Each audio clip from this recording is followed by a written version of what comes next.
After seeing Steven Yeun in this movie, guys, I have never been more happy that this photo was taken.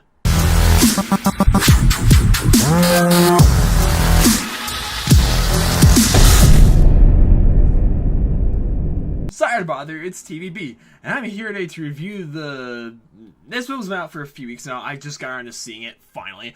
And I'm here today to review a new, dark comedy, Sorry to Bother You, which stars, oh crap, I can't remember his name. Lakeith Stanfield, I think is how his name is pronounced. Yeah, I'll check when I edit this. And Tessa Thompson and Steven Yeun and Arnie Hammer as Steinfeld, as the main character of this movie. His name is, everyone just calls him Cash, and he goes into the telemarketing business.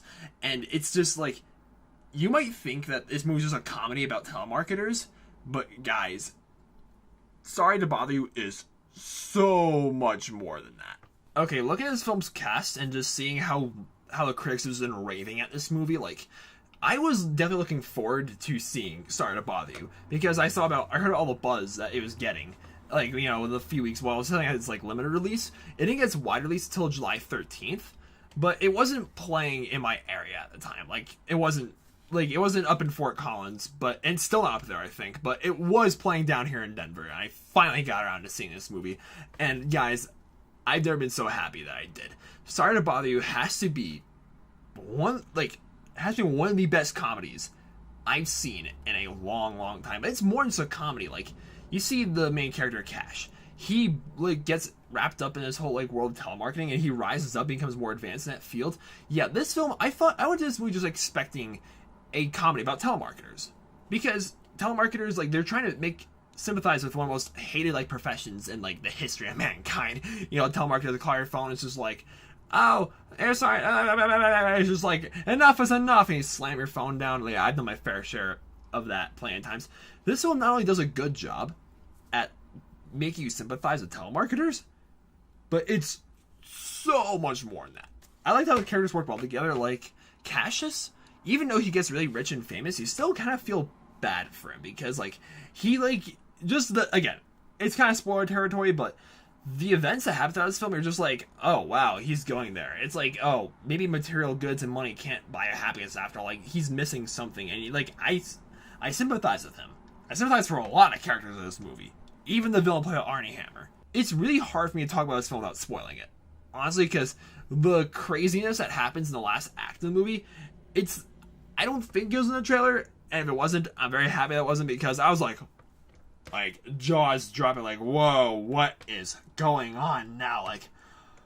Oh boy. So yeah, this one's a comedy, succeed making me laugh. The screenplay from Boots Riley, he also directed this movie, is so top notch. The dialogue in this movie is so snappy, and the performances from everyone, Tessa Thompson and Steven Yeun, the supporting cast is so great, and Arnie Hammer's a villainous character in all this.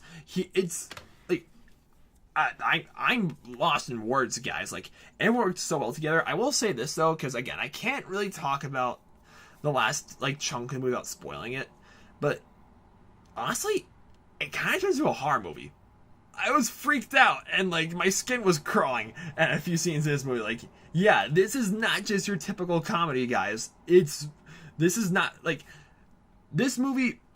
I can't parents, definitely don't take your kids to see this movie. This one was very unapologetically R-rated. There are so many F words. It might actually, I wouldn't be surprised if it gets onto the list of films with most amount of F words. And yeah, there's drugs, there's sex, there's even some blood here and there. But I know I've said this plenty of times in the past, just because a film's R-rated doesn't automatically mean it's good. But for whatever reason, I gotta give this film a prop, an acknowledgement for being so unapologetic with its R rating. I thought it worked really well for the story. That's what the film's rating should do. It should fit the story. And I guess in this case, it did. In other films, it doesn't. But in this case, the R rating worked. This film was original. I knew it was going to be original going in, because we never had a comedy about telemarketers before. So yeah, I went to this film expecting that, excited already, but this film exceeded my expectations in all the right ways. Guys, honestly, what more needs to be said about Sorry to Bother You? It's just this is the film of the summer. Alright? Not these huge blockbusters. Because this is an independent movie. It got limited release, now it's got into wide release. Guys, support films like this. This is an original film. And if you've been watching my videos for a long time now, you probably know this is not a common rating for me to give. But I have to say, Sorry to Bother You gets a 10 out of 10 stars. It's a filmtastic masterpiece. Whew! Jeez. Well, thank you, AMC. Like, I just walked into the AMC nearby area. I was just like, hey, you want to be a Stubbs member? I was like, is it cost extra? No, it's like 30 seconds and it's free. I was like, okay, so you my info, blah, blah. I was like, oh, tickets are $5 on Tuesday. It's like, sweet! Oh boy, I'm going to AMC more often. Okay. Thank you guys so much for watching. And, yeah.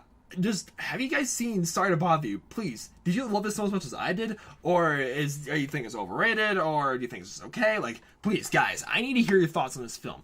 And be spoiler friendly in the comments, because I know some of you might have seen this movie now, some of you might not have. Just be cautious, okay?